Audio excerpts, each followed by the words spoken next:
Toto Wolff sort enfin du silence, il était temps. Alors, je passe pas par Silver Rose, pour l'instant il n'y a pas d'actu dessus, donc bon, je passe par Twitter, c'est aussi bien comme ça.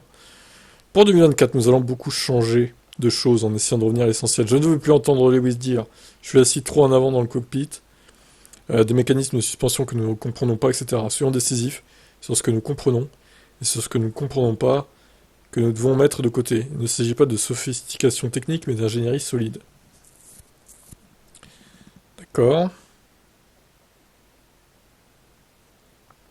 Le plus gros problème est que les pilotes n'ont pas confiance dans la W14. De temps en temps, dans les virages, ils ne savent pas comment la voiture se comportera. Peut-être même, peut-être avec des sentiments différents entre Hamilton et Russell, même s'ils adoptent les mêmes réglages.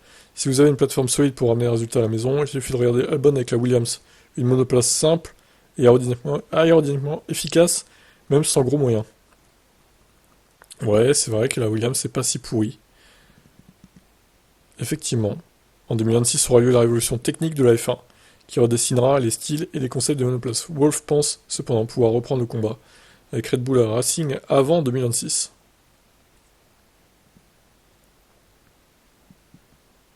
Nous savons que notre voiture vaut quelque chose de plus que ce qu'elle a produit jusqu'à présent, mais nous n'avons pas encore réussi à comprendre comment y parvenir. Mais c'est ce qui nous permet d'être optimistes. On ne pouvait pas manquer son avis sur les changements qui attendent le championnat. Le champion du monde de cirque. De cirque. On a un peu moins de 3 ans. Ouais, c'est un cirque la F1, c'est vrai. Il a raison. Les nouvelles règles seront une opportunité pour tout le monde, selon Wolff, même si les ingénieurs devront probablement faire preuve de créativité pour résoudre quelque chose qui, du moins pour l'instant, ne semble pas plaire à tout le monde. Dernière partie, donc. 2026 sera une grande opportunité car la mise en service de nouveaux groupes de propulseurs à mi-chemin entre thermique et électrique avec un carburant durable est une façon extraordinaire de montrer que les moteurs peuvent être puissants et efficients.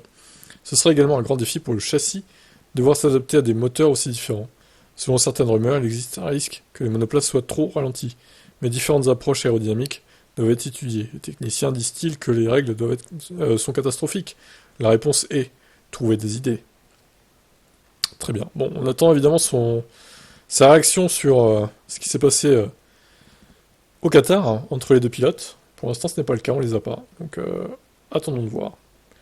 Voilà pour ces propos de Toto Wolff sur le futur de Mercedes.